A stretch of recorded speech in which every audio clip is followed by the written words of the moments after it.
السلام علیکم ورحمۃ اللہ وبرکاتہ۔ آپ تمام سامعین و ناظرین کا ہم تہہ دل سے استقبال کرتے ہیں اور ساتھ ہی ساتھ اللہ تبارک و تعالی سے دعا کرتے ہیں کہ اللہ تبارک و تعالی آپ تمام کو آباد و شاداب رکھے، خوش و خرم رکھے۔ تو دوستو، جیسا کہ آپ کو معلوم ہے کہ ہمارا نورانی قاعدہ چل رہا ہے، تو آئیے بغیر کسی تاخیر کے سبق شروع کرتے ہیں۔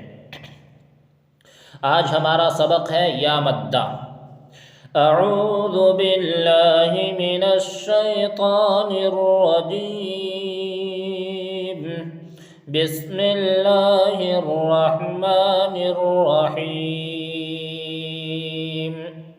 یا جس پر جزم ہو اور اس سے پہلے زیر ہو، تھوڑا کھینچیں اور معروف پڑھیں۔ اس سے پہلے ہم نے پڑھا تھا الف مدہ کے بارے میں، اور اس میں بتایا گیا تھا کہ الف سے پہلے زبر ہو تو الف مدہ ہوگا۔ اب یہاں دیکھیے یا مدہ کے بارے میں بتایا جا رہا ہے کہ یا جس پر جزم ہو، یعنی جس یا پر جزم ہو اور اس سے پہلے زیر ہو، اس کو تھوڑا کھینچ کر معروف پڑھیں گے۔ دیکھیے، یعنی اس کو سمپل انداز میں یہ سمجھیے کہ یا ساکن سے پہلے زیر ہو تو یا مدہ ہوگا۔ جیسے اس میں دیکھیے، حمزہ یا زیر ای، با یا زیر بی، تو یا ساکن ہے اور با کے نیچے زیر ہے۔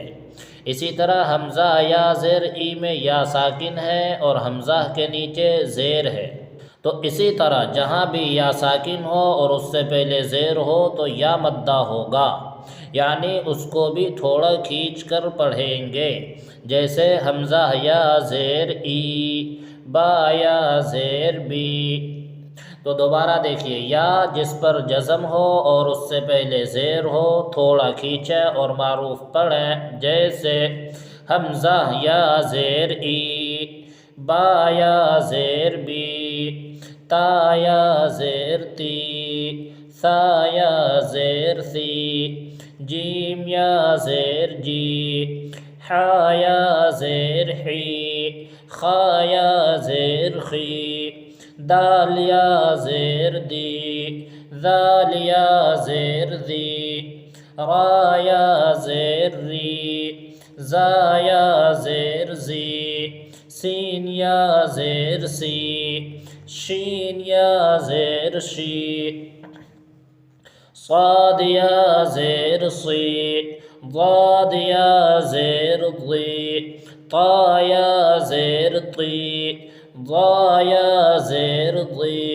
عین یا زیر عی، غین یا زیر غی، فا یا زیر فی، قاف یا زیر قی، کاف یا زیر کی، لام یا زیر لی، میم یا زیر می، نون یا زیر نی، واو یا زیر وی، ہا یا زیر ہی، حمزہ یا زیر ای، یا زیر ی۔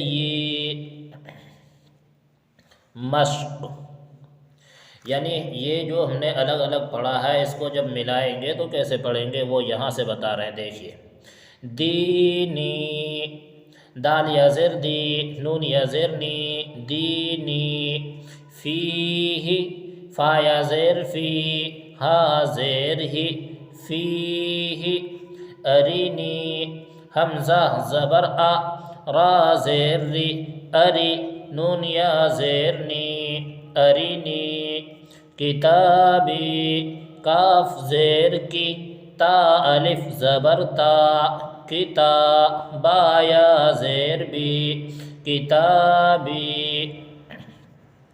اجیب، حمزہ پیش او، جیم یا زیر جی، اجی، با پیش بو، اجیب، یواری، یا پیش یو، واو الف زبر وا، یوا، را یا زیر ری، یواری، مفاتیح، میم زبر ما، فا الف زبر فا، مفا، تا یا زیر تی، مفاتی، حا پیش حو، مفاتیح، رازقین، را الف زبر را، زا زیر زی، رازی، قاف یا زیر قی، رازقی، نون زبرنا، رازقین، عبادی، عین زیر عی، با الف زبر با، عبا، دال یا زیر دی، عبادی، عذابی، عین زبر ع، ذال الف زبر ذا، عذا، با یا زیر بی، عذابی، تماثیل، تا زبر تا، میم الف زبر ما، تما، ثا یا زیر ثی، تماثی، لام پیش لو، تماثیل، مقادیر، میم زبر ما، قاف الف زبر قا، مقا، دال یا زیر دی، مقادی، را پیش رو، مقادیر، اخیہ، حمزہ زبر آ، خا یا زیر خی، اخی، ہا زیر ہی، اخیہ، بنیہ، با زبر با، نون یا زیر نی، بنی، ہا زیر ہی، بنیہ۔ اب دیکھیے اجرا کیسے کریں گے۔ دال یا زیر دی پہ یا مدہ ہوگا کیونکہ یا ساکن سے پہلے زیر ہے، اور قاعدہ یہ ہے کہ یا ساکن سے پہلے زیر ہو تو یا مدہ ہوگا۔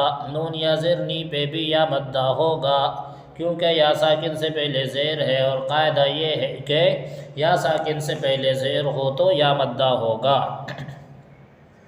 فیہ، فی میں یا مدہ ہوگا کیونکہ یا ساکن سے پہلے زیر ہے، اور قاعدہ یہ ہے کہ یا ساکن سے پہلے زیر ہو تو یا مدہ ہوگا۔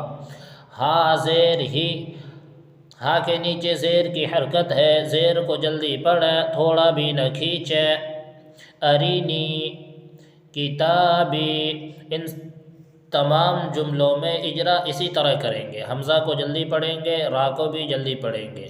نون یا زیر نی اس کو کھینچ کے پڑھیں گے کیونکہ دیکھیے اس میں یا ساکن سے پہلے زیر ہے، اس لیے یہاں یا مدہ ہوگا، تو اجرا کریں گے نون یا زیر نی پہ یا مدہ ہوگا کیونکہ یا ساکن سے پہلے زیر ہے، اور قاعدہ یہ ہے کہ یا ساکن سے پہلے زیر ہو تو یا مدہ ہوگا۔ کتابی میں کاف کے نیچے زیر کی حرکت ہے، زیر کو جلدی پڑھیں، تھوڑا بھی نہ کھینچیں۔ تا الف زبر تا پہ الف مدہ ہوگا کیونکہ الف سے پہلے زبر ہے، اور قاعدہ یہ ہے کہ الف سے پہلے زبر ہو تو الف مدہ ہوتا ہے۔ با یا زیر بی میں یا مدہ ہوگا کیونکہ یا ساکن سے پہلے زیر ہے، اور قاعدہ یہ ہے کہ یا ساکن سے پہلے زیر ہو تو یا مدہ ہوتا ہے۔ اسی طرح ان تمام کا اجرا کریں گے۔ امید ہے کہ سبق سمجھ میں آ رہا ہوگا۔ مزید آپ سے آخر میں ایک درخواست کرتا چلوں کہ جس طرح آپ بڑی محنت اور مشقت سے اس سبق کو یاد کرتے ہیں تاکہ قرآن کریم اچھی طرح پڑھ سکیں، تو ٹھیک اسی طرح اس کو آپ اپنے بھائیوں تک، اپنے دوستوں یاروں تک پہنچائیے، شیئر کیجیے تاکہ آپ ہی کی طرح آپ کا بھائی بھی قرآن کریم پڑھنا سیکھ جائے اور آپ کے لیے یہ صدقہ جاریہ بن جائے۔ یعنی اگر آپ کے شیئر کرنے کی وجہ سے، آپ کے لوگوں تک بھیجنے کی وجہ سے اگر کسی نے اس کو پڑھنا سیکھ لیا اور اس کی وجہ سے قرآن کریم پڑھنا سیکھ گیا، تو جتنا ان کو قرآن پڑھنے کا ثواب ملے گا اتنا ہی آپ کو بھی ملے گا، کیونکہ اس کے قرآن پڑھنے کا ذریعہ آپ بنے ہیں۔